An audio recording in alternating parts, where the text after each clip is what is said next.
All right, let's just stay within the shores of Nigeria and talk about the Nigerian senior women's team. Players of the Super Falcons have resumed camping ahead of the final phase of the 2024 Women Africa Cup of Nations qualifier. Four of the marquee players at the 2023 Women's World Cup in Australia are unavailable for this fixture against Cape Verde. Our correspondent Jane Francis Unweze monitored the first training session in Abuja.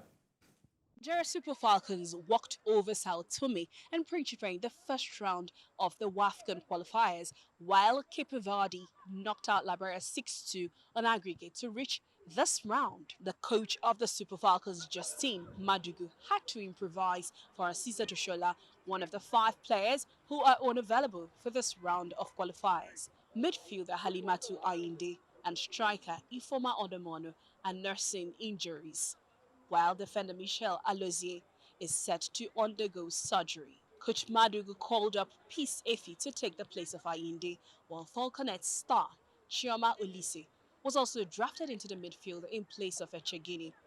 And Rivers Angels Chiamaka Chukwu will fill in for Oshola. With the current development, it's like you are starting all over again. And it's a challenge that we must take up the challenge and try to do our best to ensure that we do not lower the standards by any reason. In Nigeria, we are a big country, and we have a lot at stake when it comes to, FIFA Women's World Cup and all other competitions that Nigeria tends to participate in.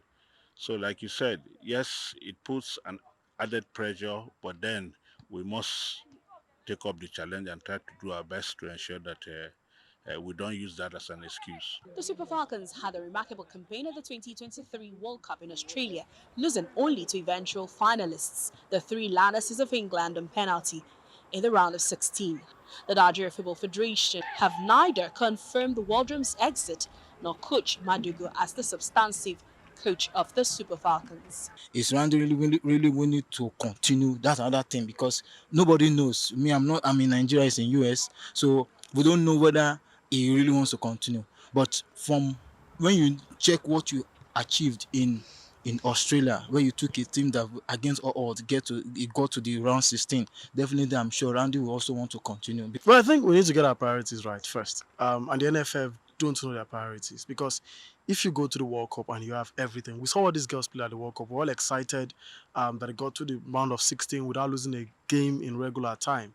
Now we're supposed to build on it. Okay, if we don't have Randy Waldrom as part of this team, what have we done to ensure other backroom staff remain in charge? It is barely a week after the Falconets played Tanzania on the pitch of the main bowl of the Moshood Abiola Stadium. The pitch is not in a playable condition, and the Super Falcons still have to train ahead of the match against Cape Verde on Thursday. Now, what would be the condition of this pitch when it's time to play the match? Jane Francis Mweze, TVC News, Abuja.